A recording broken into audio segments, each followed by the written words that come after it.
Hello बच्चों, आप सभी का स्वागत है इस वीडियो में। और इस वीडियो में हम लोग पढ़ रहे हैं क्लास 7th के साइंस के चैप्टर नंबर 3 को, जिसका नाम है हीट।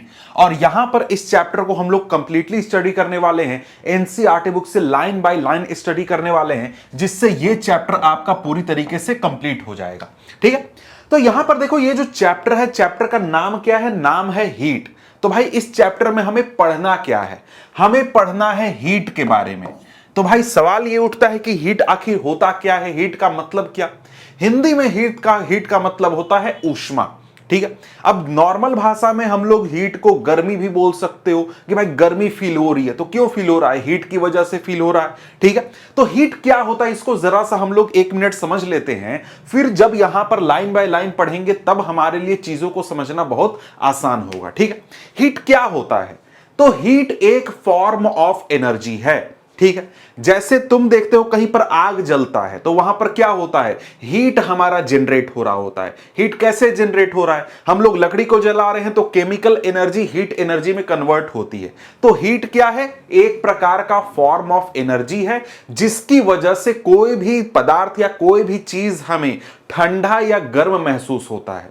जैसे किसी पदार्थ में अगर हीट एनर्जी ज्यादा होगी तो वो हमें गर्म फील होगा। जैसे किसी तवे को लो या किसी लोहे के बर्तन को लो, उसको आग पर तुम थोड़ी देर रख दो तो वो तुम्हें गर्म फील होने लगेगा। क्यों? क्योंकि हमने जब आग जलाया तो उस आग की वजह से उस तवे में क्या हुआ, उस बर्तन में क्या हुआ, हीट एनर्जी उसका बढ़ गया, उसकी वजह से वो हमें गर्म फील होने लगा।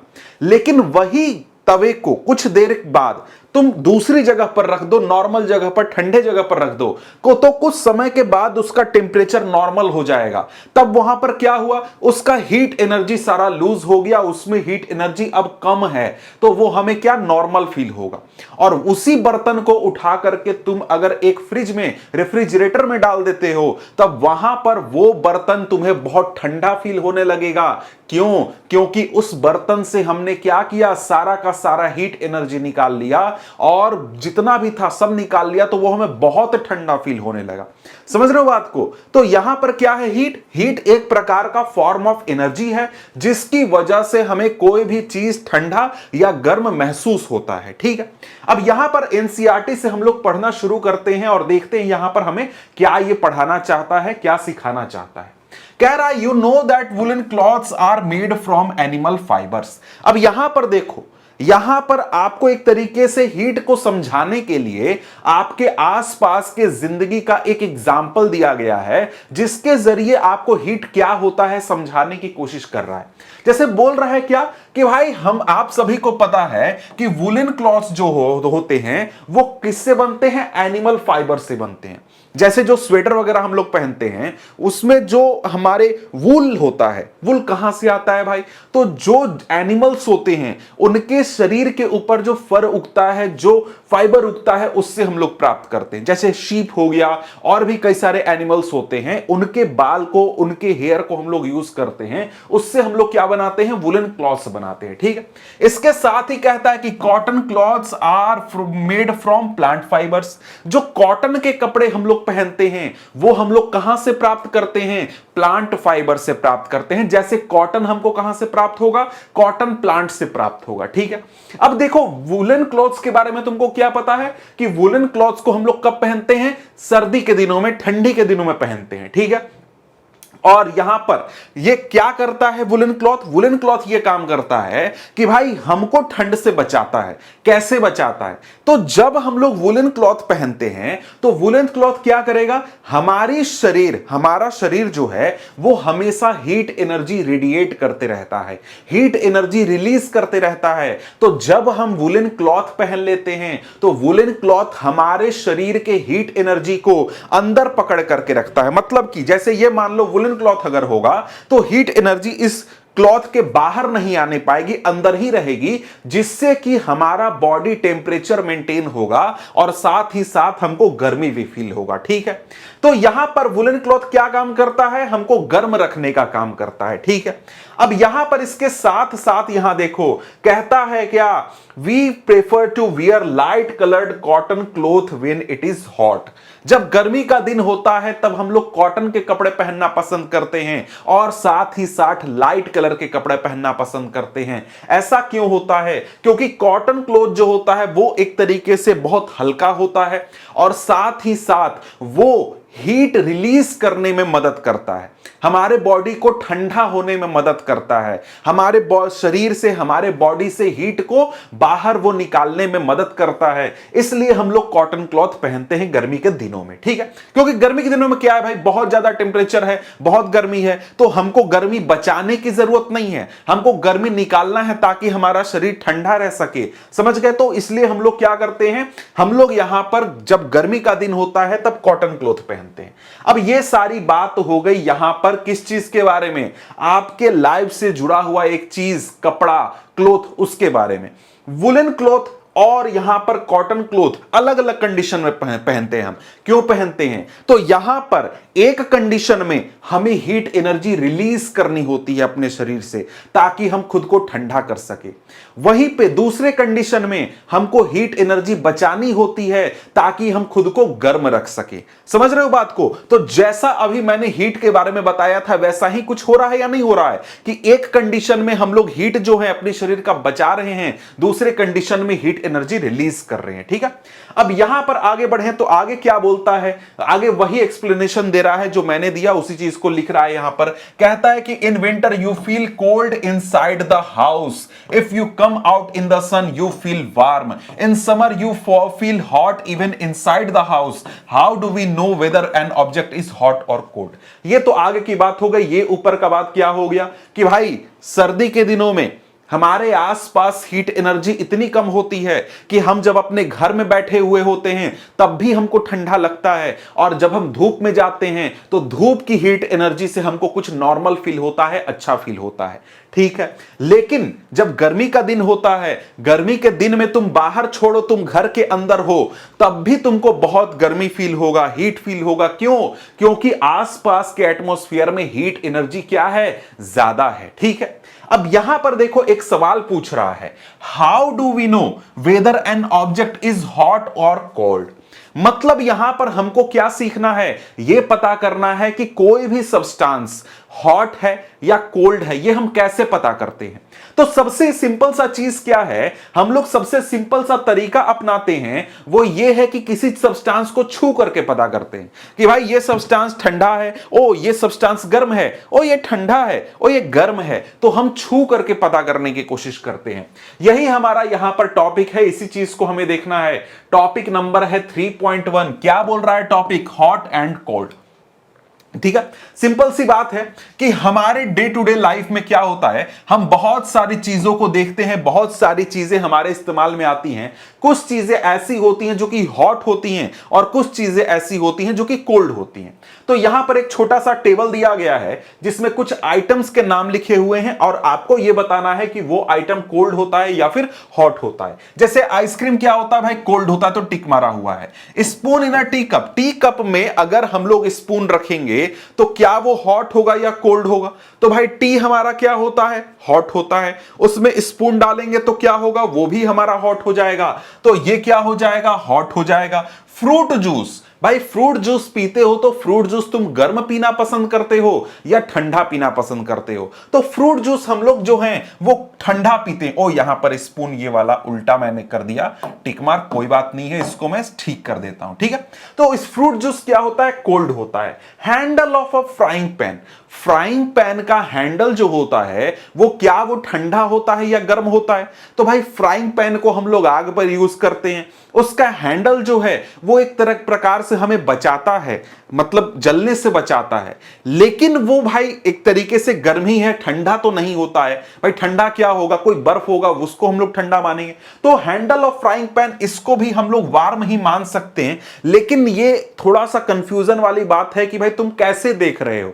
अगर तुम फ्राइंग पैन से कंपेयर करोगे तो हैंडल तुम्हारा ठंडा होगा, लेकिन अगर आसपास के एटमॉस्फेयर से देखोगे तो उसके कंपैरिजन में हैंडल जो है वो तुम्हारा क्या होगा, हल्का सा वार्म होगा, गर्म होगा। ठीक है, तो यहां पर यह चीज बात हो गई। आगे क्या बोलता है? आगे बोलता है T is hot and ice is cold. भाई ये तो बहुत कॉमन सा जानकारी है, तुमको भी पता होगा। चाय हमारा गर्म होता है, आइस ठंडा होता है। यहां पर टेबल 3.1 की बात कर रहा है, जिसको हमने देख लिया कि उनमें बताओ कि कौन सा सब्सटेंस हमारा ठंडा है, कौन सा गर्म है। ठीक है, अब यहां पर एक चेतावनी आपके लिए है, जो कि आपको साफ साफ बताया जा रहा है। कोई भी सब्सटेंस अगर वो बहुत हॉट होता है तो उसको टच करने की कोशिश मत करो। समझ गए? टच करने की कोशिश मत करो, क्योंकि उससे तुम्हारा हाथ जो है वो जल सकता है। समझ गए? इसके बाद यहां पर आगे क्या बोल रहा है? आगे बोल रहा है कि we see that some objects are cold while some are hot.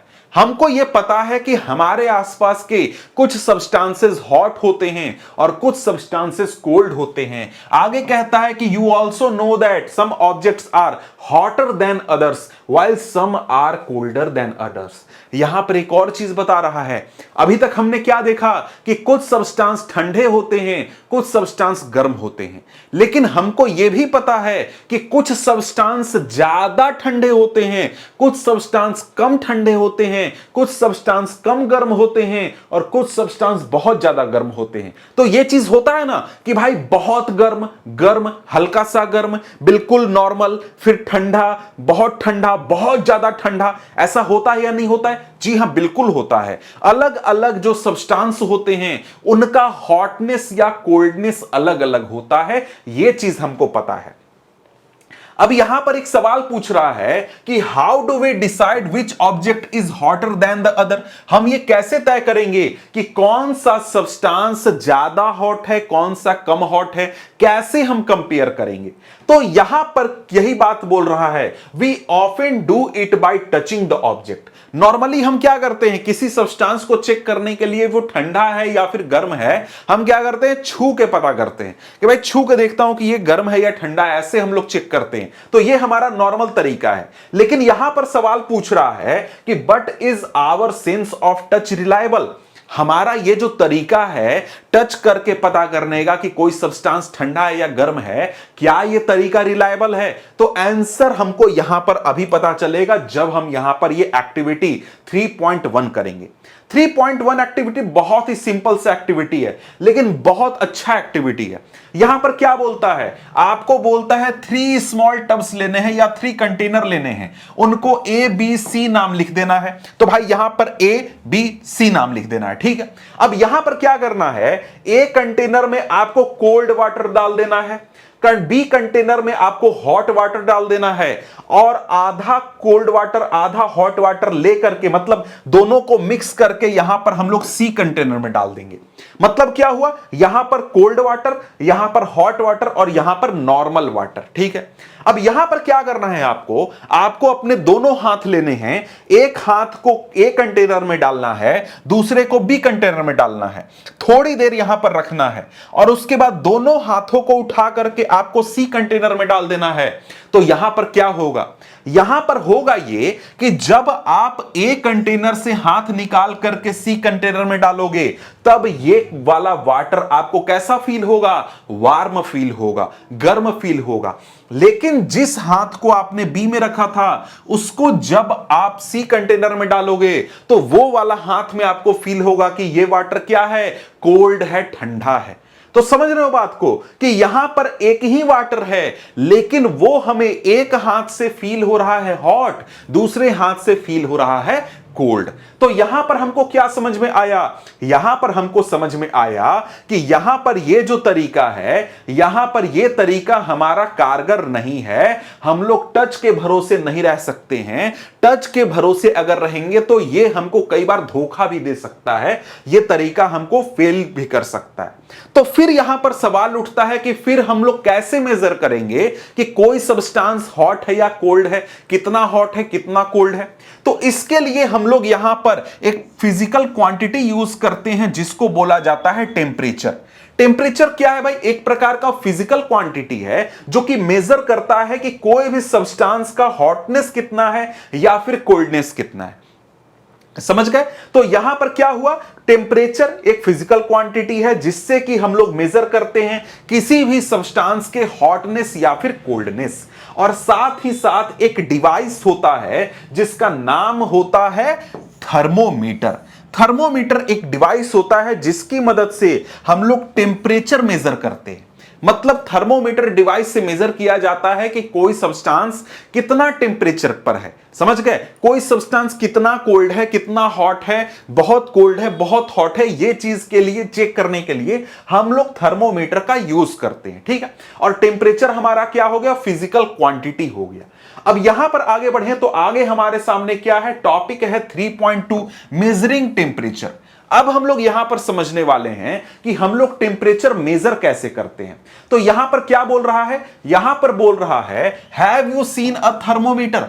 क्या आपने कभी थर्मोमीटर देखा है? तो बहुत आसान सा चीज है, आपने देखा ही होगा। आपने अपने स्कूल में या फिर घर में या फिर कभी डॉक्टर के पास गए होंगे, आपको कभी बुखार की समस्या आई होगी, तब आपने वहां पर थर्मोमीटर देखा होगा।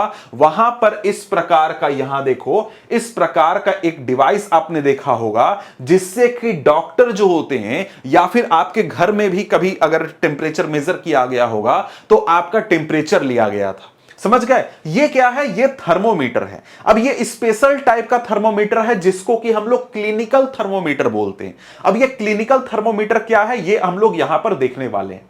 यहां पर क्या बोल रहा है, have you seen a thermometer, recall that when you or someone else in your family had fever the temperature was measured by a thermometer. वही बात बोल रहा है जो कि मैंने बोला कि याद करो कि कभी आपको या फिर आपके आसपास किसी व्यक्ति को बुखार हुआ था, तब वहां पर आपका टेम्परेचर कैसे मेजर किया गया था, तो थर्मोमीटर की मदद से मेजर किया गया था। कहता है कि the thermometer that measures our body temperature is called a clinical thermometer. तो यहां पर क्लिनिकल थर्मोमीटर क्या होता है, आप समझ गए? एक ऐसा थर्मोमीटर जिसकी मदद से हम लोग बॉडी टेम्परेचर मेजर करते हैं, उसको हम लोग क्लिनिकल थर्मोमीटर बोलते हैं। समझ गए यहां पर बात को? तो यहां पर आगे क्या कहता है, कहता है hold the thermometer in your hand and examine it carefully. Thermometer को अपने हाथ में पकड़ो, उसको अच्छे से एग्जामिन करो। कहता है if you do not have a thermometer request a friend to share it with you. आपके पास थर्मोमीटर नहीं है तो आप अपने स्कूल से कोई दोस्त है या फिर घर में आपके थर्मोमीटर रखा हुआ होगा, आप देखने के लिए मांग सकते हो। ठीक है? अब थर्मोमीटर कैसा दिखता है, तो भाई ये ऐसा दिखता है। ये मतलब स्पेशल काइंड ऑफ थर्मोमीटर है जिसको हम लोग क्या बोलते हैं, क्लिनिकल थर्मोमीटर। अब सवाल यह है कि इसको क्लिनिकल थर्मोमीटर क्यों बोलते हैं भाई? क्योंकि इसको हम लोग क्लिनिक में यूज करते हैं। मतलब क्या, मेडिकल पर्पस के लिए यूज करते हैं। मेडिकल पर्पस का मतलब क्या हुआ, मतलब ये थर्मोमीटर एक ऐसा थर्मोमीटर है जिससे कि हम लोग बॉडी टेम्परेचर मेजर करते हैं। मतलब कि पानी कितना गर्म है या फिर लोहा कितना गर्म है या रूम का कितना टेम्परेचर है, यह चीज इस थर्मोमीटर से हम लोग मेजर नहीं कर सकते हैं। इस थर्मोमीटर से हम क्या मेजर करेंगे, बॉडी टेम्परेचर। समझ गए? तो ह्यूमन के बॉडी टेम्परेचर को मेजर करने के लिए यह थर्मोमीटर यूज होता है, इसलिए इसको हम लोग क्या बोलते हैं, क्लिनिकल थर्मोमीटर बोलते हैं। यहां पर अगर देखें तो क्या बोलता है, a clinical thermometer consist of a long narrow uniform glass tube, it has a bulb at one end, this bulb contain mercury. अब यहां पर क्या बोल रहा है कि जो क्लिनिकल थर्मोमीटर होता है उसमें लॉन्ग ट्यूब होता है, लॉन्ग ग्लास ट्यूब होता है। तो देखो यहां पर जब तुम इस थर्मोमीटर को देख रहे हो तो क्या दिख रहा है, ग्लास का ट्यूब यहां से यहां तक है और इसके एक एंड में बल्ब होता है जहां पर कि तुम्हारा क्या होगा, मरकरी स्टोर्ड होता है। ठीक है? मरकरी यहां पर स्टोर्ड होता है इस थर्मोमीटर में। ठीक है? आगे क्या बोलता है, आगे बोलता है कि outside the bulb a small shining thread of mercury can be seen. तो यहां पर इससे जुड़ा हुआ, इस बल्ब से जुड़ा हुआ एक साइनी थ्रेड जैसा स्ट्रक्चर तुमको ऊपर की ओर पूरा फैला हुआ यहां से यहां तक दिखता है। ठीक है? अब यहां पर अगर हम लोग देखें तो आगे क्या बोलता है, if you do not see the mercury thread rotate the thermometer a bit till you see it. आपको क्या करना है कि आपको अगर मान लो ये थ्रेड लाइक स्ट्रक्चर नहीं दिख रहा है तो उस जो थर्मोमीटर है उसको थोड़ा सा बेंड करो, फिर आपको ये दिखने लगेगा। समझ गए? अब यहां पर आगे क्या बोलता है, आगे बोलता है कि you will also find a scale on the thermometer, the scale we use is the Celsius scale indicated by degree Celsius. अब यहां पर क्या बोल रहा है, बोल रहा है कि आपको थर्मोमीटर के ऊपर एक स्केल भी दिखेगा। देखो साफ साफ यहां पर तुमको देखने को मिल रहा है कि यहां पर डिग्री सेल्सियस स्केल लिखा हुआ है 35, 36, 37, 38, 9, 40, 41, 42, ठीक है। और साथ ही साथ यहां पर इस पर डिग्री फ़ारेनहाइट भी लिखा हुआ है कि भाई आप फ़ारेनहाइट में अगर मेजर करना चाहते हो बॉडी टेम्परेचर तो फ़ारेनहाइट पे भी कर सकते हो, वो भी यहां पर दिया गया है, ठीक है। तो यहां पर आपको स्केल भी दिया गया है जिसमें आप ये पता करोगे, यहां तक अगर मरकरी पहुंचा तो आपको पता चल गया कि 37 डिग्री सेल्सियस बॉडी टेम्परेचर है, यहां तक पहुंचा तो पता चला कि 36 डिग्री टेम्परेचर है। तो इस प्रकार से आप यहां पर ये जो क्लिनिकल थर्मोमीटर है इसको आप देख सकते हो, ठीक है। अब यहां पर आगे बढ़े तो यहां पर आगे क्या है, आगे यहां पर बताता है कि a clinical thermometer reads temperature from 35 degree Celsius to 42 degree Celsius. जो क्लिनिकल थर्मोमीटर होता है वो 35 डिग्री सेल्सियस से 42 डिग्री सेल्सियस तक टेम्परेचर रीड कर सकता है, टेम्परेचर वो मेजर कर सकता है। अब सवाल ये है कि 35 से 42 क्यों? क्योंकि ये एक तरीके से नॉर्मल बॉडी टेम्परेचर है ह्यूमन का। किसी भी ह्यूमन का जो बॉडी टेम्परेचर होता है वो 35 से 42 तक ही हो सकता है, उससे ज्यादा या कम नहीं होगा। जैसे किसी को बुखार भी होता है तो 104 डिग्री, आपने बुखार सुना हुआ होगा, समझ गए? तो 104 डिग्री वो आपको फ़ारेनहाइट में बोला जाता है। सेल्सियस में आप 41, 42 के आसपास तक जा सकते हो, उसके बाद फिर मतलब एक्सट्रीम सिचुएशन हो गया। उसी प्रकार से बॉडी टेम्परेचर कम भी होगा तो आपका 35 से कम नहीं होना चाहिए। हो गया तो भाई मतलब एकदम हॉस्पिटल में जाना होगा, तुरंत आपको इलाज की जरूरत है, सीरियस इलाज की, ठीक है। तो यहां पर इसलिए ये रेंज होता है जिसको कि हम लोग क्लिनिकल थर्मोमीटर से मेजर कर सकते हैं। अब यहां पर रीडिंग अ थर्मोमीटर, यहां पर अगला टॉपिक क्या है, रीडिंग अ थर्मोमीटर। मतलब क्या, थर्मोमीटर को हम लोग रीड कैसे करते हैं, थर्मोमीटर का यूज करके हम लोग कैसे किसी भी पर्सन का बॉडी टेम्परेचर मेजर कर सकते हैं। अब यहां पर यही चीज बोल रहा है, let us learn how to read the thermometer. कहता है first note the temperature difference indicated between the two bigger marks. यहां पर बोल रहा है कि जो बिगर मार्क्स है उनके बीच जो टेम्परेचर डिफरेंस है उसको एक तरीके से क्या करो, उसको एक प्रकार से नोट करो। कहता है also note down the number of divisions, note down the number of divisions between these marks. यहां पर क्या बोल रहा है, देखो यहां पर अगर तुम देखोगे तो यहां पर तुमको स्केल दिख रहा है भाई, इधर सेल्सियस का स्केल है और इधर फ़ारेनहाइट का स्केल है। तो यहां पर देखो बिगर मार्क्स कौन है, 35 है, 36, 37, 38 ये बिगर मार्क्स हो गए, ठीक है। अब इनके बीच में जो छोटे छोटे लाइंस किए हुए, छोटे छोटे मार्क्स किए हुए हैं, इनको तुम काउंट करो, 1 2 3 4 5 6 7 8 9 10, कुल मिलाकर कितने हो गए, 1 आपका बिगर मार्क के अंदर 10 छोटे मार्क्स हो गए, ठीक है। इस प्रकार से यहां पर क्या बता रहा है कि मान लो कि बिगर मार्क क्या दिखाता है, 1 डिग्री सेल्सियस दिखाता है। बिगर मार्क क्या दिखा रहा है, बिगर मार्क 1 डिग्री सेल्सियस अगर दिखा रहा है तो आपका जो स्मॉल मार्क है 1/10 डिग्री सेल्सियस आपका दिखाएगा, यानी 0.1 डिग्री सेल्सियस दिखाएगा, ठीक है। यह चीज आपको यहां पर समझ लेना है। अब यहां पर कैसे मेजर करना है, तो मेजर ऐसे करना है कि थर्मोमीटर को आप वॉश कर लो, अच्छे से वॉश कर लो एंटीसेप्टिक सॉल्यूशन का यूज करते हुए, और इसको वॉश करने के बाद आप क्या करो, आप इसको थोड़ा सा हल्का सा पकड़ो और इसको जर्क दो। जैसे मान लो ये अगर थर्मोमीटर है तो ऐसे ऐसे इसको जर्क देना है, ठीक है। अब यहां पर कहता है इस जर्क की वजह से क्या होगा, जो मरकरी लेवल है वो डाउन हो जाएगा। मतलब यहां पर अगर देखो तो जो मरकरी लेवल है वो अगर मान लो ऊपर बता रहा है तो वो ऊपर से खत्म हो जाएगा और वो मरकरी लेवल यहां पर आ जाएगा, नीचे आ जाएगा, ठीक है।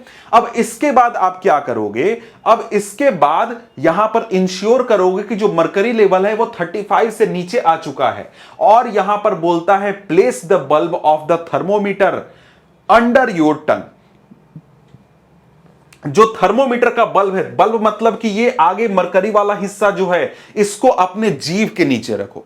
कई बार लोग जीभ के नीचे रखते हैं, या फिर कई बार लोग अपने बाहों के आर्म पीट के अंदर भी यहां पर भी रख करके बॉडी टेम्परेचर मेजर करते हैं। ठीक है, तो यहां पर आपको रख करके क्या करना है, 1 मिनट के लिए छोड़ देना है। उसके बाद थर्मोमीटर को बाहर निकालो और वहां पर जो रीडिंग है उसको नोट करो कि भाई कितना टेम्परेचर हुआ, और ये आपका उस समय का बॉडी टेम्परेचर पता चल जाएगा कि भाई कितना बॉडी टेम्परेचर है। कहता है कि the temperature should always be stated in with its unit degree Celsius. मान लो कि जैसे हम लोग सेल्सियस में रीड कर रहे हैं तो हमेशा आपको अगर जैसे 37 डिग्री हुआ तो 37 डिग्री सेल्सियस आपको बताना है। अगर फारेनहाइट में पढ़ रहे हो तो फारेनहाइट में मान लो 98 आया तो 98 डिग्री फारेनहाइट आप बताओगे। ठीक है, कहता है what did you record as your body temperature. अगर आप अपना बॉडी टेम्परेचर अभी चेक कर रहे हो तो भाई बताओ कि कितना आपका बॉडी टेम्परेचर अभी आया है। ठीक है, आगे कहता है कि the normal temperature of human body is 37 degree Celsius. Human body का नॉर्मल टेम्परेचर कितना है, 37 डिग्री सेल्सियस है। अब यहां पर देखो क्या बताया गया है, 37 डिग्री सेल्सियस आपका यूनिट के साथ बताया गया है कि कितना टेम्परेचर है। अब यहां पर आगे क्या बोल रहा है, आगे बोल रहा है कि Paheli measured her body temperature, she got worried as it was not exactly 37 degree Celsius. अब यहां पर देखो पहेली ने अपना बॉडी टेम्परेचर मेजर किया और उसको पता चला कि उसका body temperature exactly 37 degree Celsius नहीं है। इस बात से वो परेशान हो गई। लेकिन यहां पर तुम ये समझो कि ये चीज कोई परेशानी वाली बात नहीं है, बिल्कुल नॉर्मल बात है। कैसे नॉर्मल बात है, तो यहां पर आपको यही टास्क दे रहा है कि आप क्या करो, आप अपने आसपास के 10 दोस्तों का बॉडी टेम्परेचर चेक करो। तो जब आप अपने आसपास के 10 दोस्तों का बॉडी टेम्परेचर चेक करोगे तब आपको पता चलेगा कि सभी लोगों का body temperature exactly 37 degree Celsius नहीं होता है।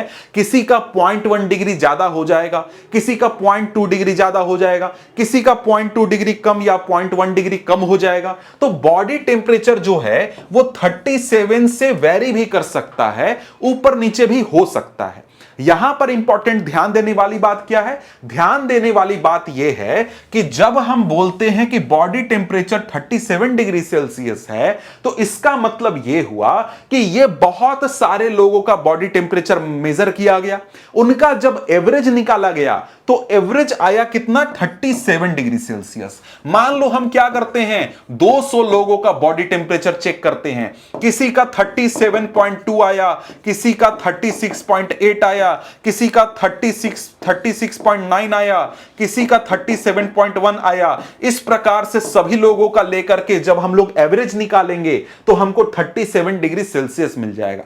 मतलब कि हमारा बॉडी टेम्परेचर यानी ह्यूमंस का बॉडी टेम्परेचर जो है वो 37 डिग्री के आसपास होता है, उससे थोड़ा सा ऊपर या थोड़ा सा नीचे हो सकता है, कोई दिक्कत नहीं है, लेकिन उसी के आसपास रहेगा। ठीक है, आगे यहां पर बोलता है कि the clinical thermometer is design to measure the temperature of human body only. जो क्लिनिकल थर्मोमीटर होता है वो सिर्फ ह्यूमन बॉडी टेम्परेचर को मेजर करने के लिए बनाया गया है। कहता है कि the temperature of human body normally does not go below 35 degree Celsius और above 42 degree Celsius. Normal condition में 35 से कम या 42 डिग्री सेल्सियस से ज्यादा ह्यूमन बॉडी का टेम्परेचर नहीं जाता है। अगर भाई जा रहा है तो वो आदमी नॉर्मल घर में नहीं रह सकता है, उसको तुरंत हॉस्पिटल में जाने की जरूरत है, तुरंत उसको सीरियस इलाज की जरूरत है। समझ गए? इसलिए यहां पर जो हमारा ये थर्मोमीटर है वो इतना ही टेम्परेचर रीड करता है, इतना ही टेम्परेचर वो डिटेक्ट करता है। ठीक है, कहता है that is the reason that this thermometer has the range of 35 degree Celsius to 42 degree Celsius. ठीक है, अब यहां पर क्या बोल रहा है, बूझो को एक आइडिया आया। क्या आइडिया आया भाई? बूझो को आइडिया आया कि वो अपने घर में जो हॉट मिल्क है, गर्म मिल्क है, उसको क्लिनिकल थर्मोमीटर से मेजर करे कि भाई इस मिल्क का कितना टेम्परेचर है। तो इस काम से पहेली उसको रोकती है कि भाई ऐसा मत करो, ये सही आइडिया नहीं है। क्यों ऐसा सही आइडिया नहीं है? क्योंकि यहां पर आपको रीजन क्या बता रहा है, कॉशन दे रहा है। क्या बोल रहा है? बोल रहा है do not use a clinical thermometer for measuring the temperature of any object other than human body. Also avoid keeping the thermometer in the sun or near a flame, it may break.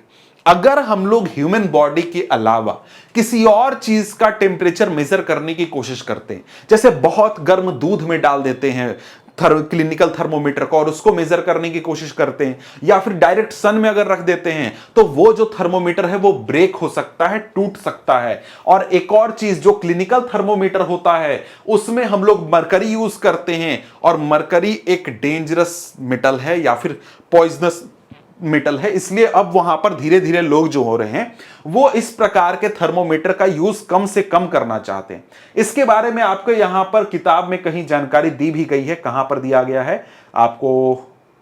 हाँ, यहां देखो, यहां पर बताया गया है। इसको मैं आगे अभी तुरंत बता दूंगा, ठीक है। तब तक हम लोग आगे बढ़ते हैं। आगे यहां पर क्या है भाई? आगे हमारे सामने अगला टाइप ऑफ थर्मोमीटर है। यह थर्मोमीटर क्या है? Topic number 3.3 laboratory thermometer. हमने क्लिनिकल थर्मोमीटर के बारे में क्या पढ़ा कि वो एक ऐसा थर्मोमीटर है जिसको कि हम लोग ह्यूमन बॉडी का टेम्परेचर मेजर करने के लिए यूज करते हैं। लेबोरेटरी थर्मोमीटर का क्या यूज है भाई? तो जो नॉर्मल लाइफ में जो हमारा सब्सटेंस जो भी होगा, जैसे लैब वगैरह में जो भी हम लोग एक्सपेरिमेंट वगैरह करते हैं, कुछ भी करते हैं, तो वहां पर इस थर्मोमीटर का हम लोग यूज करते हैं। कहता है कि how do we measure the temperature of other objects, हम लोग दूसरे सब्सटेंसेस का कैसे टेम्परेचर मेजर करेंगे?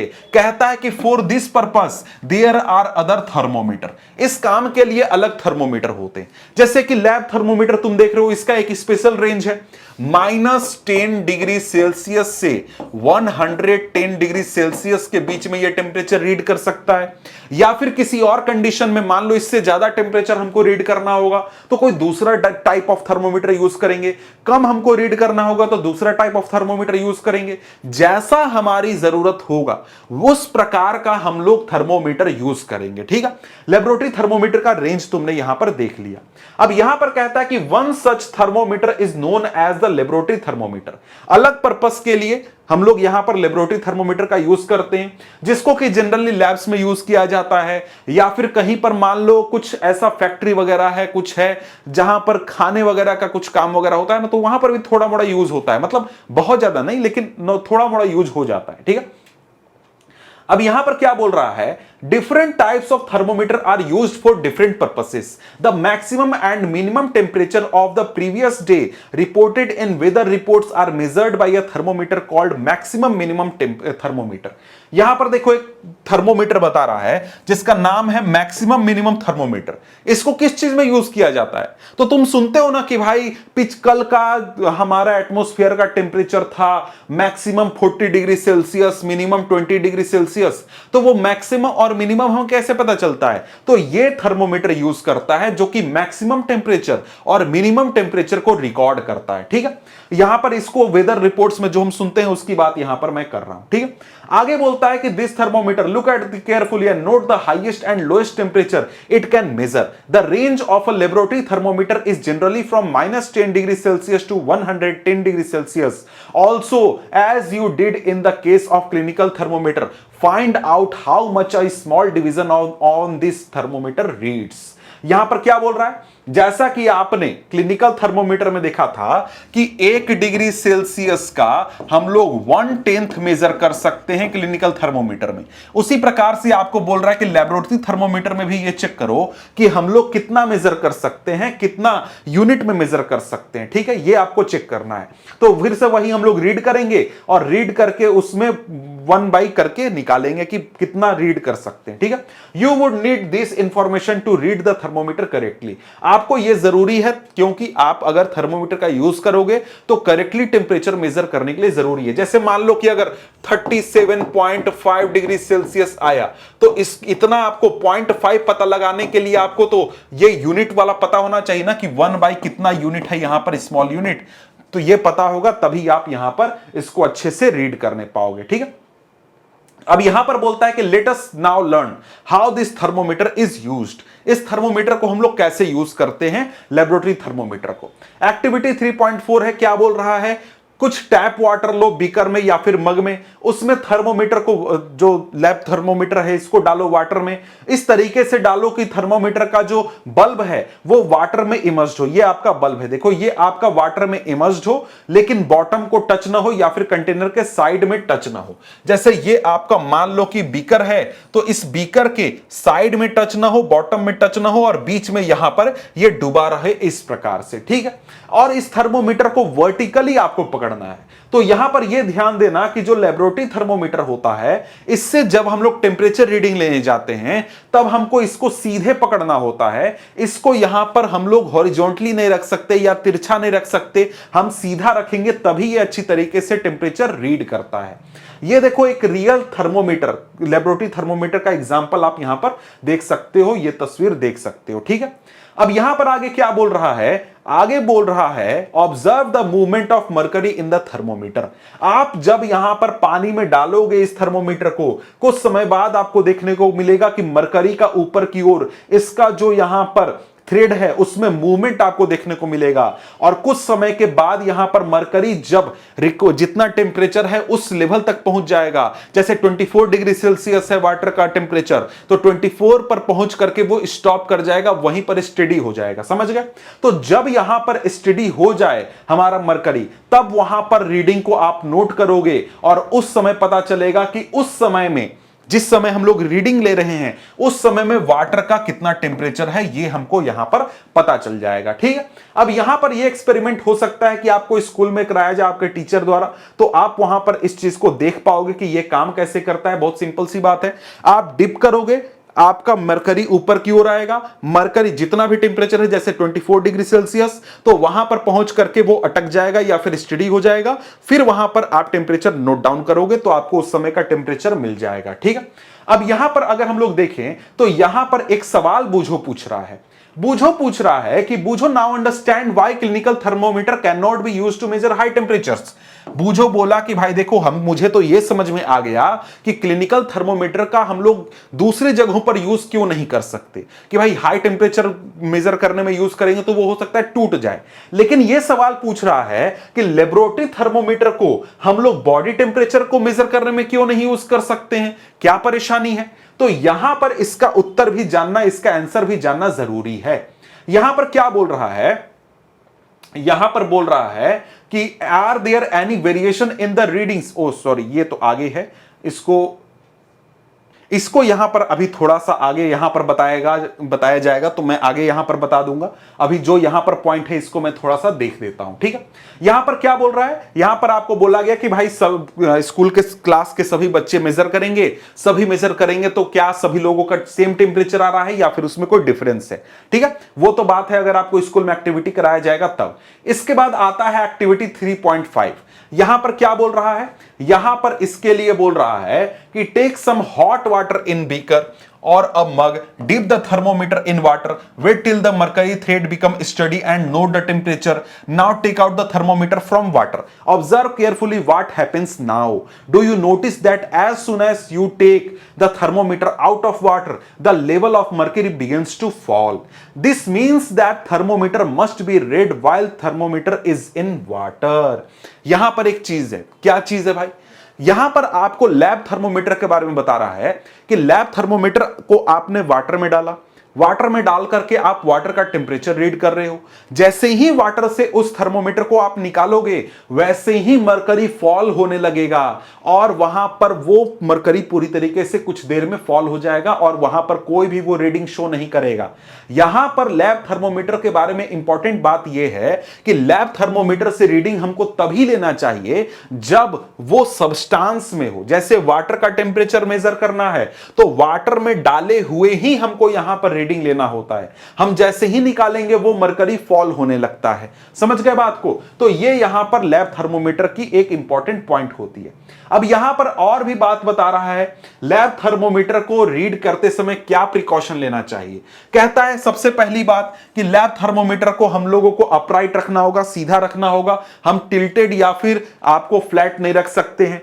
बल्ब जो है सभी तरफ से सब्सटेंस से सराउंडेड होना चाहिए, मतलब कि यहां पर जो थर्मोमीटर का बल्ब है वो पूरी तरीके से हमारे सब्सटेंस में डूबा हुआ होना चाहिए। ठीक है। इसके साथ ही बल्ब जो है वो सरफेस को टच ना करे। ये तो बात हम लोग पहले भी देख चुके हैं।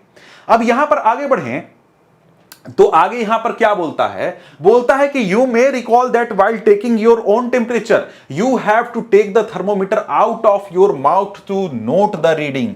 कि भाई जब आप थर्मोमीटर का यूज करते हो, क्लिनिकल थर्मोमीटर का, तब उसका रीड करने के लिए आपको थर्मोमीटर को अपने माउथ से निकालना होता है, अपने शरीर से अलग करना होता है, तब उसका रीडिंग लेते हो। अब यहां पर सवाल यह है कि हम लोग जो हैं लैबोरेटरी थर्मोमीटर के साथ ऐसा क्यों नहीं कर सकते कि लैबोरेटरी थर्मोमीटर को जैसे ही हम लोग सब्सटेंस से निकालेंगे उसका मरकरी फॉल होने लगता है। तो इसका आंसर यहां पर यह है कि यहां पर जो हमारा क्लिनिकल थर्मोमीटर होता है, क्लिनिकल थर्मोमीटर में एक छोटा सा हमारा डिवाइस बोल सकते हो या सेटअप होता है जिसको बोला जाता है किंक।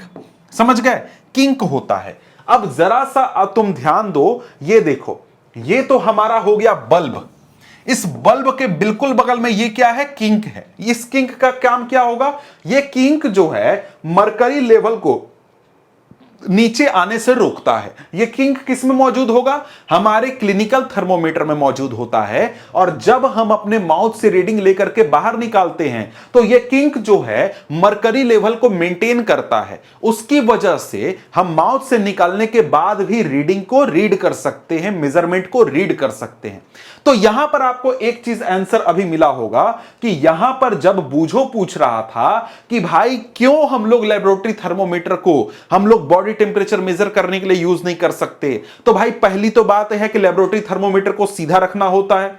दूसरी बात यहां पर है कि लेबोरेटरी थर्मोमीटर को जब तक सब्सटेंस में है उसी समय हमको रीड करना होता है। तो सोचो कि लेबोरेटरी थर्मोमीटर से बॉडी टेम्परेचर मेजर करने जाओगे, ऐसे करोगे, ऐसे तुम थर्मोमीटर डालोगे, उसके बाद ऊपर चढ़ के कोई बॉडी टेम्परेचर मेजर करेगा, ऐसा तुमको करना पड़ेगा। इसलिए हम लोग यूज नहीं करते हैं। समझ गए? तो यहां पर हमारे लेबोरेटरी थर्मोमीटर में किंक नहीं होता है। जितनी देर तक वो रहेगा मरकरी, मतलब कि जो बल्ब है वो सब्सटेंस में रहेगा, उतनी देर तक वो टेम्परेचर बताएगा। जैसे ही निकालेंगे टेम्परेचर बताना वो बंद कर देगा। इस समस्या की वजह से हम लोग क्या करते हैं? लेबोरेटरी थर्मोमीटर को यूज करते हैं लैब में, हम लोग क्लिनिकल थर्मोमीटर को यूज करते हैं अपने बॉडी टेम्परेचर को मेजर करने के लिए। अब यहां पर एक और चीज बता रहा है कि देखो आज के समय क्या हो रहा है, हम लोग यहां पर इस प्रकार के डिजिटल थर्मोमीटर का यूज करने लगे हैं। क्योंकि आज के समय में यह बहुत लोगों को समस्या है कि भाई मरकरी जो है उसका यूज कम से कम किया जाए।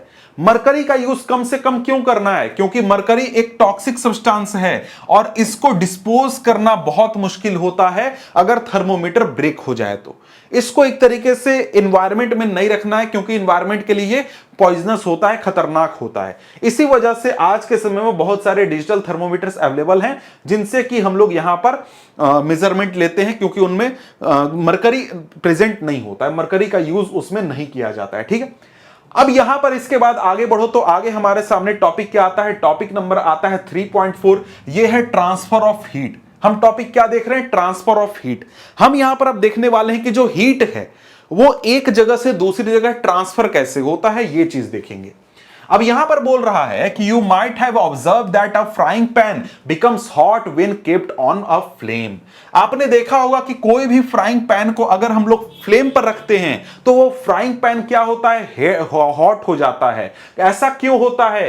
क्योंकि यहां पर जो हीट है वो फ्लेम से यूटेंसिल में पास हो जाता है, इस वजह से। और इसके साथ साथ जब पैन को हम लोग फायर से रिमूव कर देते हैं तो धीरे धीरे वो जो पैन है वो कूल डाउन हो जाता है। तो ये कूल डाउन क्यों होता है? क्योंकि जो हीट है, पैन का हीट है, वो आसपास के सराउंडिंग्स में ट्रांसफर हो जाता है। यहां पर क्या बोला कि भाई यहां पर हमारे पास पैन है, ये पैन अभी नॉर्मल टेम्परेचर पर है, इसको जैसे ही हम लोग फ्लेम पर रख देंगे तो फ्लेम का हीट एनर्जी इसमें ट्रांसफर हो जाएगा और ये पैन हमारा हीट हो जाएगा। और जैसे ही इस पैन को हम लोग फ्लेम से हटा देंगे तो क्या होगा? ये जो हमारा पैन है इसको बाहर जैसे ही लाएंगे तो ये पैन क्या करेगा? हीट एनर्जी को रिलीज कर देगा और उससे क्या हो जाएगा? ये कूल डाउन हो जाएगा और यहां पर ये नॉर्मल टेम्परेचर पर आ जाएगा। तो यहां पर यह चीज नॉर्मली होता है, आप अपने आसपास हमेशा देखते हो।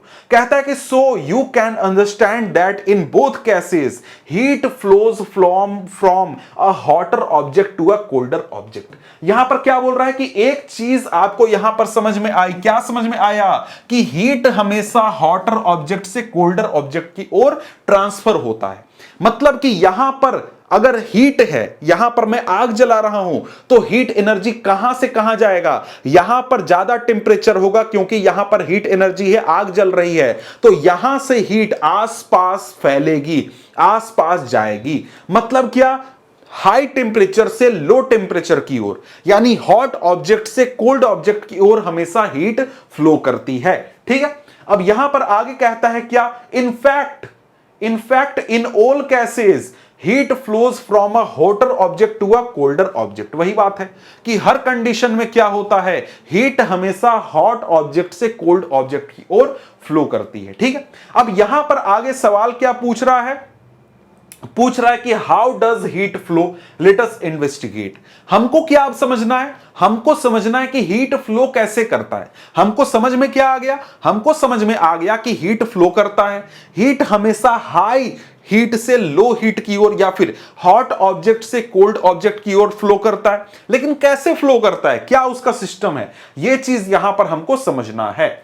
अब यहां पर एक्टिविटी है 3.6, इसके लिए क्या बोल रहा है कि एक रॉड लेना है या फ्लैट स्ट्रिप ऑफ मेटल लेना है, एल्युमिनियम या आयरन के ले सकते हो, उस पर कुछ स्मॉल वैक्स पीसेस लगा दो, इन पीसेस को आप इक्वल डिस्टेंसेस पर लगाओ और इस रॉड को स्टैंड से क्लैंप कर दो, जैसा कि यहां पर आपको इस सेटअप में दिखाया गया है। आपने रॉड को क्या कर दिया, क्लैंप कर दिया, रॉड को क्लैंप करके इक्वल डिस्टेंसेस पर आपने वैक्स लगा दिया इस प्रकार से, और वैक्स लगा करके एक कोने पर आप मोमबत्ती लगा करके इस मेटल पीस को हीट कर रहे हो। तो जैसे जैसे मेटल पीस को हीट करोगे, कुछ देर के लिए छोड़ दोगे, तो धीरे धीरे तुमको यह देखने को मिलेगा कि सबसे पहले तुम्हारा ये वाला जो तुम्हारा वैक्स का पीस था, ये तुम्हारा गिर गया, यानी मेल्ट हो गया, फिर ये मेल्ट होगा, फिर ये मेल्ट होगा, फिर ये होगा, फिर ये होगा, और धीरे धीरे देखोगे कि हीट जो है इस तरफ से इस तरफ तुम्हारा ट्रांसफर होगा।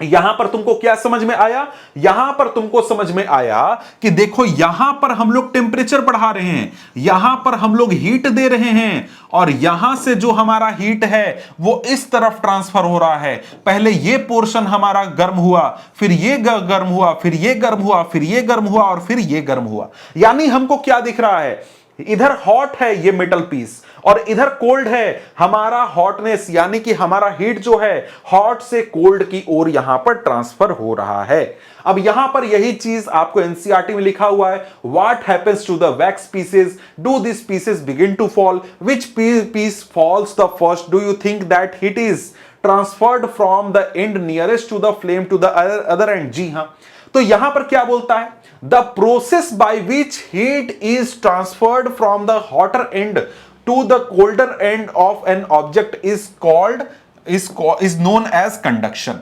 तो यहां पर क्या प्रोसेस है, कंडक्शन एक प्रोसेस आपको बता रहा है। यह कंडक्शन प्रोसेस किसके लिए बता रहा है, यह कंडक्शन प्रोसेस बता रहा है आपको सॉलिड्स के लिए। ठीक है, जो सॉलिड सब्सटेंस होते हैं, जैसे जो मेटल्स होते हैं, उनमें यहां पर कंडक्शन प्रोसेस के जरिए हीट एनर्जी ट्रांसफर होता है। इसमें क्या होता है, यहां पर कोई भी हमारा मेटल पीस है या सॉलिड है, उसमें एक एंड अगर हॉट है तो हॉट एंड से कोल्ड एंड की ओर हमारा हीट ट्रांसफर होगा। इस प्रोसेस को हम लोग क्या बोलते हैं, कंडक्शन बोलते हैं। ठीक है, आगे क्या बोल रहा है, in solids generally heat is transferred by the process of conduction.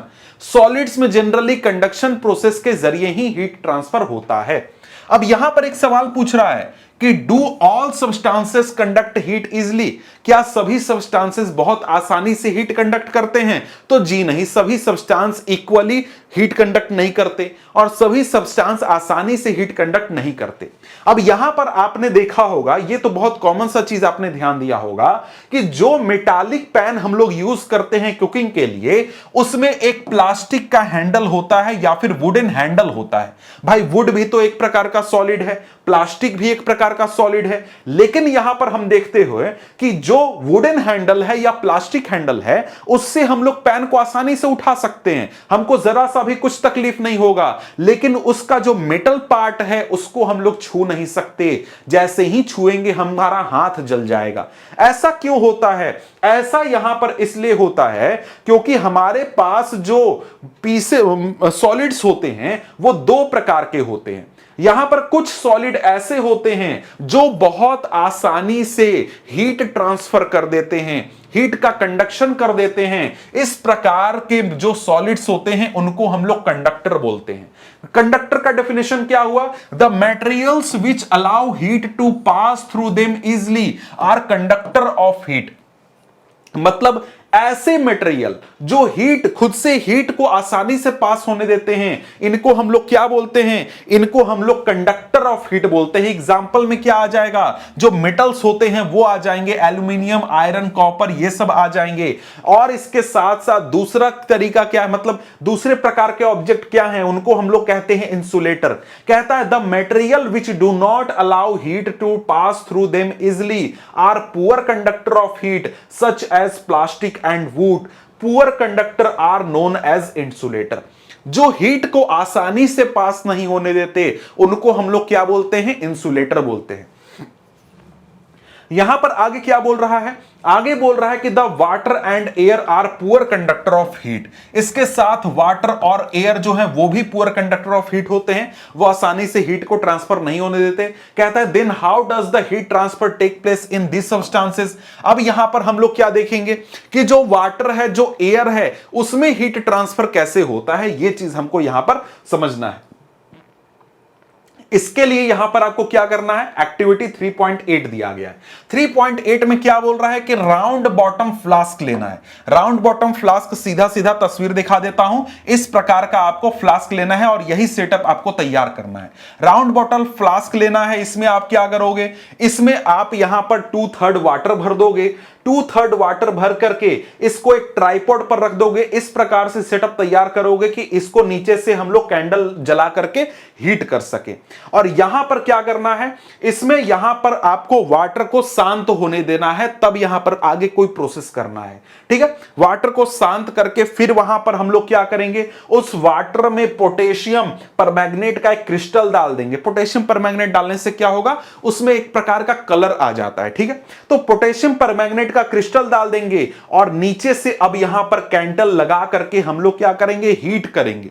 ठीक है, तो यहां पर इस बॉटम फ्लास्क को, राउंड बॉटम फ्लास्क को हम लोग जब हीट करना शुरू करेंगे तो यहां पर हम लोग क्या देखेंगे कि जब यहां पर इसको हीट किया जाएगा नीचे से फ्लेम के जरिए, तो यहां पर क्या है? हमारा पोटेशियम परमैंगनेट डाला गया है। अब यहां पर क्या होगा? जब यहां पर हीट दिया जाएगा तो इस इलाके का जो ये वाटर है, यहां पर ये वाटर भी हीट होगा।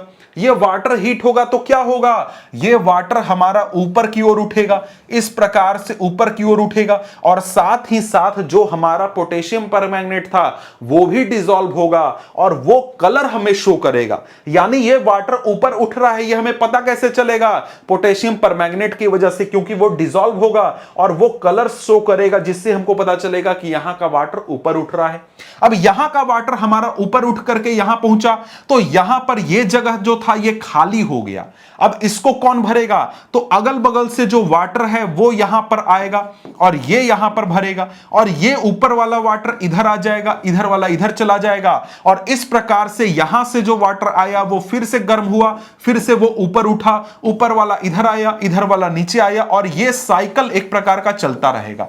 इस प्रकार से वाटर हमारा जो है वो साइकिल में घूमते रहेगा और वाटर हमारा गर्म होते रहेगा यहां पर। तो इस प्रकार का साइकिल तब तक चलते रहेगा जब तक कि इस कंटेनर का पूरा वाटर गर्म ना हो जाए। समझ गए? इस तरीके से हमारा वाटर जो है वो गर्म होता है और इस प्रकार के प्रोसेस को हम लोग क्या बोलते हैं? कन्वेक्शन बोलते हैं। इस प्रकार से जो वाटर हमारा गर्म होता है, इस प्रोसेस को क्या बोलते हैं? कन्वेक्शन बोलते हैं। क्या बोल रहा है? This process continues till the whole water gets heated, this mode of heat transfer is known as convection. Convection में क्या होगा, आप चीज समझ गए यहां पर। इसी चीज को यहां पर आपको एनसीईआरटी में लाइन बाय लाइन करके भी लिखा हुआ है। When water is heated the water near the flame gets hot, hot water rises up, the cold water from the sides move down toward the source of heat, this water also get hot. तो ये चीज आपका यहां पर लिखा हुआ है, जो मैंने आपको बढ़ाया वही चीज आपको यहां पर लिखा हुआ है, ठीक है। अब यहां पर अगर हम लोग देखें तो आगे हमारे सामने क्या बोलता है? आगे बोलता है how does the heat travel in air, air में हमारा हीट ट्रेवल कैसे करता है? तो आंसर है कि जिस प्रकार से हमने वाटर में देखा, बिल्कुल उसी प्रकार से हमारे एयर में भी हीट ट्रेवल करता है। क्योंकि आप कभी देखो, कहीं भी आप अगर आग जलाते हो, जैसे यहां पर आपको मोमबत्ती जलाया जा रहा है, ये एक्सपेरिमेंट छोटा सा है, आप अपने घर में भी कर सकते हो। मोमबत्ती जब आप जलाओगे तो मोमबत्ती जलाने के बाद आप एक हाथ बगल में रखो और एक हाथ कुछ दूर ऊपर रखो, तो आपको कहां हॉटनेस फील होगा?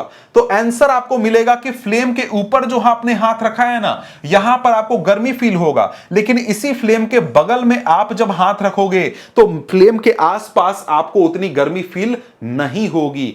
क्यों नहीं फील होगा?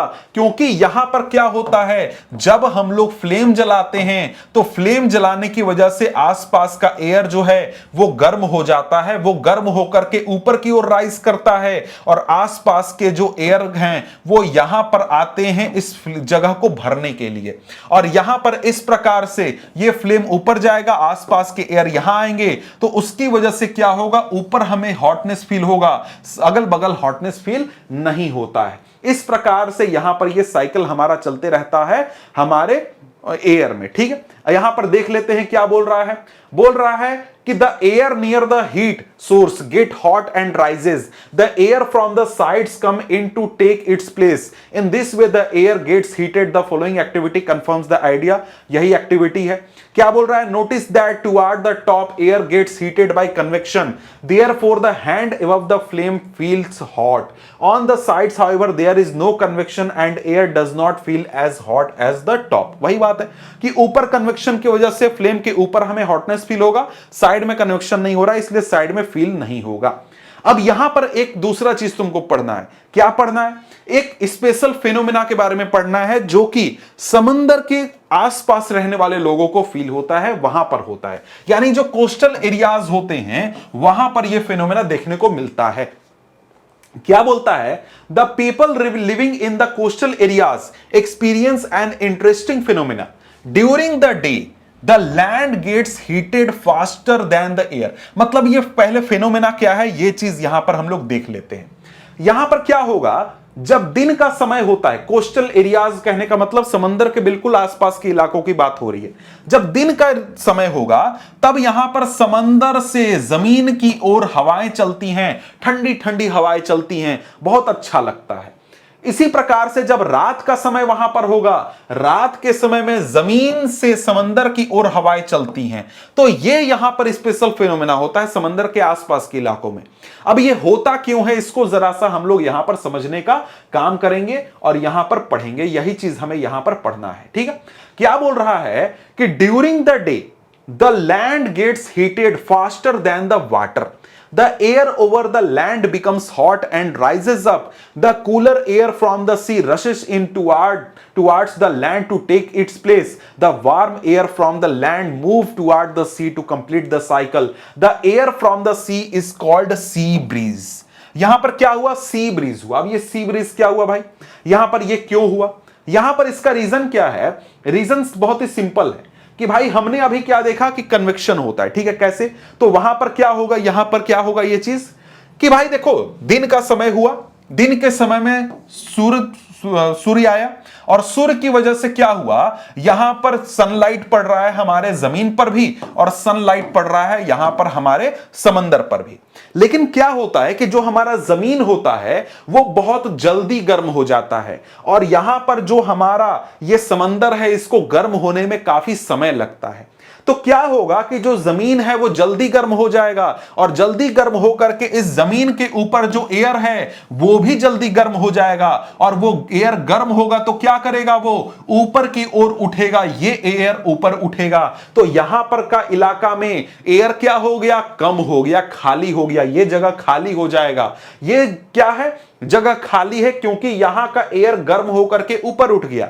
लेकिन यहां पर अभी टेंपरेचर उतना ज्यादा नहीं है, यहां पर उतना गर्म हवा नहीं है, ठंडा हवा है। तो यहां की हवाएं क्या करेंगी, यहां पर जाएंगी ताकि इस खाली जगह को भर सकें। इस वजह से यहां पर हमारा एक विंड फ्लो करेगा, यहां पर हमारा हवा बहेगा, यहां का ठंडा हवा इस खाली जगह को भरने जाएगा। इस वजह से हमारा यहां पर विंड फ्लो करेगा हमारे समंदर से जमीन की ओर। ठीक है, अब यहां पर इसके बाद क्या होता है, इसके बाद यहां पर होता यह है कि यहां के जो हवाएं हैं, यानी जमीन के ऊपर की जो हवाएं हैं वो ऊपर उठती हैं और ऊपर उठ करके समंदर की ओर चली जाती हैं। क्यों समंदर की ओर चली जाती हैं भाई, क्योंकि समंदर के आसपास की हवाएं यहां पर आ गई तो यहां पर खाली जगह बन गया, तो यहां से हवाएं नीचे की ओर आई, यहां खाली जगह बना, मतलब कि यह एक प्रकार का साइकिल बन जाता है। साइकिल कैसे बना, यहां देखो, यहां का हवा गर्म हुआ, ऊपर आया, ऊपर आया तो यहां का हवा इसका जगह लेने आ गया, यहां खाली हो गया तो ऐसे हवा आई, तो यहां से यहां यह हवा आ गया, और ये गोल गोल हवा घूमते रहता है दिन के समय में।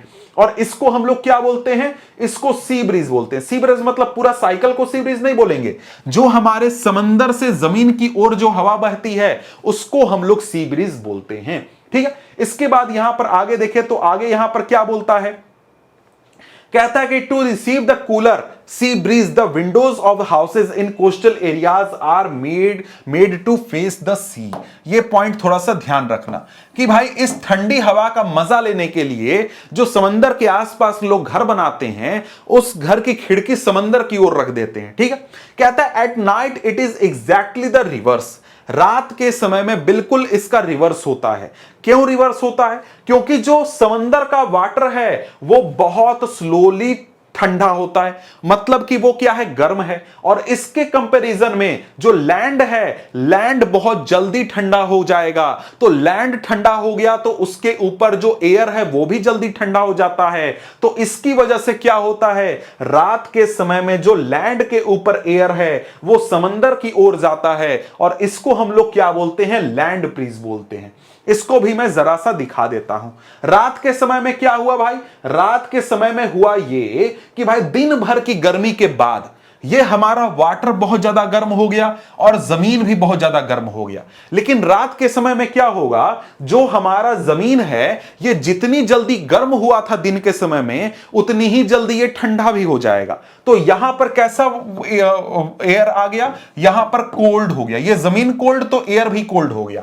लेकिन ये अभी धीरे धीरे धीरे धीरे ठंडा हो रहा है, तो यहां पर हमारा हॉट वाटर प्रेजेंट होगा। हॉट वाटर है तो क्या होगा, ये ऊपर की ओर राइज करेगा, ऊपर राइज करेगा तो क्या होगा, यहां का कोल्ड वाटर यहां का खाली जगह भरने आएगा, और फिर से वही साइकिल चलेगा, यहां से यहां आया, यहां से ऊपर गया, ऊपर से ऐसे जाएगा, ऐसे ऐसे पूरा साइकिल हमारा चलते रहेगा। यहां पर भी देख लो, यहां पर भी ये उल्टा साइकिल चलने लगता है रात में। यहां का ठंडा हवा यहां का खाली जगह भरने आएगा, ये हवा ऊपर राइज करेगा, ऊपर राइज करके इधर जाएगा, और यहां से ऐसे ये साइकिल चलता रहेगा। ठीक है, तो ये सी ब्रीज और लैंड ब्रीज को आपने यहां पर समझ लिया। आगे यहां पर क्या कहता है, कहता है कि when we come out in the sun we feel warm। जब हम लोग सूर्य में निकलते हैं तब हमको गर्मी फील होती है, बिल्कुल होती है भाई, सूर्य की लाइट की वजह से।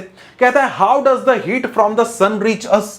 अब यहां पर सवाल पूछ रहा है कि भाई हमने अभी देख लिया कन्वेक्शन, कंडक्शन, सब चीज समझ लिया, हम यहां पर जरा सा सोच रहे हैं कि जो सूर्य का हीट है, सन का हीट है, वो हम तक कैसे पहुंचता है भाई। कह रहा है it can not reach us by conduction और convection as there is no medium such as air in most part of the space between the earth and the sun. बोल रहा है कि भाई देखो, कंडक्शन कन्वेक्शन से तो हम तक सूर्य का जो हीट एनर्जी है वो पहुंच नहीं सकता है, क्योंकि भाई जो हमारा सन है और हमारा अर्थ है इसके बीच में कहीं पर एटमॉस्फेयर ही नहीं है, ना एयर है, ना वाटर है, ना कोई सॉलिड है, तो कैसे हीट एनर्जी पहुंच रहा है। तो यहां पर एक अलग तरीका होता है हीट ट्रांसफर का, और इसको हम लोग बोलते हैं रेडिएशन। क्या बोल रहा है, कह रहा है कि from the sun the heat comes to us by another process known as radiation. Radiation process के जरिए हम तक हीट एनर्जी पहुंचता है। कहता है कि the transfer of heat bye radiation does not require any medium. Radiation के जरिए हीट ट्रांसफर के लिए कोई मीडियम रिक्वायर्ड नहीं होता है, किसी मीडियम की आवश्यकता नहीं होती है। कहता है कि it can take place whether a medium is present or not. When we sit in front of a class in front of a room heater, we get hit by this process. भाई देखो, तुम कभी भी heater के सामने बैठते हो तो तुमको गर्मी महसूस होती है, वो हीट तुम तक कैसे पहुंच रहा है? क्या वो कन्वेक्शन के जरिए पहुंच रहा है? जी नहीं, रेडिएशन के जरिए पहुंच रहा है। या कहीं भी तुम आग जलाते हो तो वो हीट एनर्जी तुम तक कैसे पहुंचती है? जो आग के बगल में बैठने पर तुम्हें हीट फील होता है, वह कैसे फील होता है? रेडिएशन के जरिए हीट एनर्जी तुम तक पहुंचती है। इसी प्रकार से कहता है कि कोई भी हॉट यूटेंसिल है, तुमसे कुछ दूर रखा जाए और उसको ऐसे थोड़ा सा फील करने की कोशिश करो, तो तुमको वहां पर वो गर्मी क्यों फील होगी? क्योंकि वो जो हॉट बर्तन है वो रेडिएशन के जरिए हीट एनर्जी रिलीज कर रहा है। इसी प्रकार से कोई हॉट यूटेंसिल है, उसको फ्लेम से अलग करके तुम रख दो, या फिर कहीं पर जैसे आग से हटा करके कोई पैन को ही तुम बाहर रख दो, कुछ समय बाद वो हमारा बर्तन जो है वो ठंडा हो जाता है। कैसे? क्योंकि वो बर्तन क्या करता है, रेडिएशन के जरिए हीट एनर्जी रिलीज कर देता है। और यहां तक कि हमारा बॉडी भी क्या करता है, कंटिन्यूअसली हीट रिलीज करते रहता है अपने सराउंडिंग में। समझ गए? अभी यहां पर बैठा हुआ हूं, मेरा बॉडी यहां पर क्या कर रहा है, लगातार हीट रिलीज कर रहा है अपने सराउंडिंग में रेडिएशन के जरिए। इसी प्रकार से यहां पर क्या है, यहां पर आसपास के सराउंडिंग से भी हमारा बॉडी रेडिएशन के जरिए हीट एनर्जी रिसीव करते रहता है। कहता है all hot bodies radiate heat. कोई भी गर्म ऑब्जेक्ट हो, कोई भी गर्म सब्सटेंस हो, वो क्या करेगा, हीट रिलीज करेगा, रेडिएशन के जरिए हीट रिलीज करता रहेगा। कहता है when this heat falls on some object, a part of it is reflected, a part is absorbed and part may be transmitted. क्या बोल रहा है, किसी भी सब्सटेंस के ऊपर रेडिएशन के द्वारा हीट एनर्जी जब पड़ता है तो कुछ एनर्जी को, कुछ हीट को वो ऑब्जेक्ट एब्सॉर्ब कर लेता है, कुछ हीट को वो एक तरीके से क्या कर देता है, हीट को ट्रांसमिट कर देता है या फिर रिफ्लेक्ट कर देता है। ठीक है। The temperature of object increases due to the absorbed part of the heat. जैसे हमने क्या किया, हीटर जलाया, हीटर जला करके सामने बैठ करके, तो उसका हीट एनर्जी आ रहा है, हमारे बॉडी पर पड़ा, हमारे बॉडी ने कुछ हीट एनर्जी को एब्सॉर्ब कर लिया, कुछ हीट एनर्जी को क्या कर दिया, रिफ्लेक्ट कर दिया, कुछ को ट्रांसमिट कर दिया, और जो हीट एनर्जी हमारे बॉडी ने एब्सॉर्ब किया उसकी वजह से हमारे बॉडी का टेम्परेचर बढ़ा, हमारा बॉडी जो है गर्म हो गया। ठीक है, यही चीज यहां पर बता रहा है। And you are advise to use an umbrella when going out the sun. हाँ, यहां पर why are you advise to use an umbrella when going out in the sun, क्योंकि डायरेक्ट हम पर हीट नहीं पड़ेगा, हम पर डायरेक्ट हीट नहीं पड़ेगा तो हमारा बॉडी उस हीट एनर्जी को एब्सॉर्ब नहीं करेगा, हमारा बॉडी गर्म नहीं होगा, जिससे कि गर्मी नहीं लगेगा। अब यहां पर टॉपिक क्या है, kinds of cloth we wear in summer and winter. Summer और विंटर में जो क्लॉथ्स पहनते हैं उनकी बात हम लोग यहां पर कर रहे हैं। कह रहा है कि you know that in summer we prefer light colour cloth and in winter we usually wear dark colour cloth. यहां पर ऐसा क्यों करते हैं हम लोग, इसका कारण यहां पर यह है कि जो लाइट कलर क्लॉथ होता है वो कम हीट एनर्जी एब्सॉर्ब करता है, और जो डार्क कलर क्लॉथ होता है वो ज्यादा हीट एनर्जी एब्सॉर्ब करता है। ठीक है।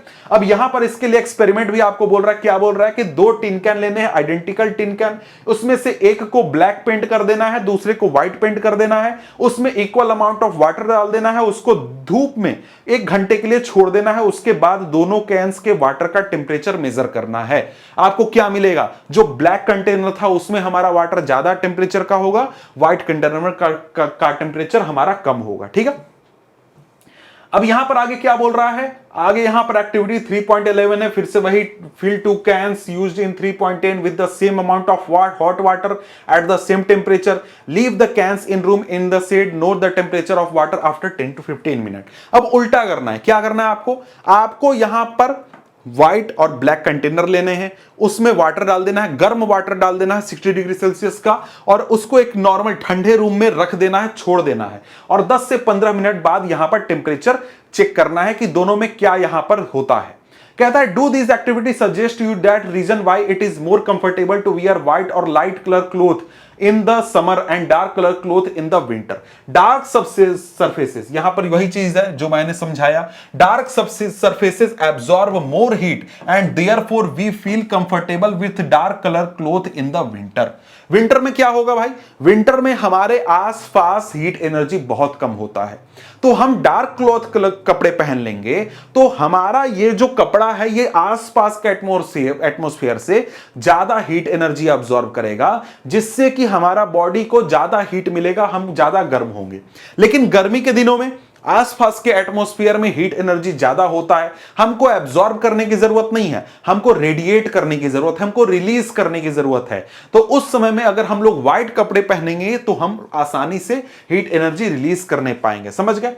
आगे यही चीज कहता है light colour cloth reflect most of the heat that falls on them and therefore we feel more comfortable wearing them in the summer. गर्मी में हम इसलिए व्हाइट कलर क्लोथ को आसानी से पहन पाते हैं या पहनना पसंद करते हैं, क्योंकि व्हाइट कलर क्लोथ जो होता है वो क्या करता है, एक तरीके से ज्यादातर हीट को रिफ्लेक्ट कर देता है। ठीक है, आगे कहता है woollen clothes keep us warm in winter. Woollen cloth हमको सर्दी के दिनों में गर्म रखते हैं, ये चीज यहां पर टॉपिक है। ये कहता है in the winter we use woollen clothes, wool is a proper conductor of heat, sorry poor conductor of heat, sir मैंने प्रॉपर बोल दिया, poor conductor of heat. Moreover there is air trapped in between the wool fibres, this air prevent the flow of heat from our body to the cold surroundings so we feel warm. यहां पर क्या बोल रहा है, बोल रहा है कि देखो हम लोग वूल का क्या पहनते हैं, वुलन क्लॉथ पहनते हैं, और इस वुलन क्लॉथ की वजह से क्या होता है, वुलन क्लॉथ की वजह से हमारा बॉडी गर्म रहता है, और यहां पर इस वुलन क्लॉथ में हम लोग वूल यूज करते हैं, और वूल क्या होता है, हीट का पुअर कंडक्टर होता है। और साथ ही साथ वूल के कभी भी तुम वूल को देखोगे, मतलब जो हम लोग स्वेटर वगैरह पहनते हैं उसको देखोगे तो काफी फ्लफी होता है, उसमें काफी एयर ट्रैप्ड होता है, काफी हवा का जगह होता है, मतलब ऐसा पैक्ड नहीं होता है, किसी प्लास्टिक जैसा नहीं होता है, वो बहुत ही सॉफ्ट होता है, उसमें बहुत सारा एयर होता है। ये एयर भी हमारे शरीर को गर्म रखने में मदद करता है, क्योंकि ये हमारे बॉडी से हीट को बाहर जाने से रोकता है, इस वजह से हमारे बॉडी को गर्म रखने में मदद करता है। कहता है suppose you are given the choice of winter using either one thick blanket और two thin blanket joint together, what would you choose and why. तो यहां पर क्या बोल रहा है, यहां पर बोल रहा है कि आपको ऑप्शन दिया जाए, या तो एक मोटा ब्लैंकेट ओढ़ लो आप, या दो पतले पतले ब्लैंकेट ओढ़ लो, किस चीज को आप चुनोगे। तो दूसरा आंसर सही है, मतलब कि जब आप दो ब्लैंकेट, पतले पतले ब्लैंकेट को एक साथ यूज करोगे वो आपके लिए बेटर होगा। क्यों बेटर होगा, क्योंकि जो दो ब्लैंकेट होगा उन दोनों ब्लैंकेट के बीच में एयर प्रेजेंट होगा, जो कि पुअर कंडक्टर होता है हीट का, और वो हमारे बॉडी से हीट को रिलीज होने से रोकेगा, उससे हमको ज्यादा गर्म फील होगा। इसलिए यहां पर क्या होगा, यहां पर हमारा दूसरा तरीका सही होगा कि दो पतले पतले ब्लैंकेट यूज करना हमारे लिए ज्यादा बेटर होगा। तो यहां पर देखो ये चैप्टर जो है हमारा यहां पर खत्म होता है, समाप्त होता है। यहां पर मिलते हैं हम आपसे अगले वीडियो में अगले चैप्टर के साथ, तब तक के लिए गुड बाय।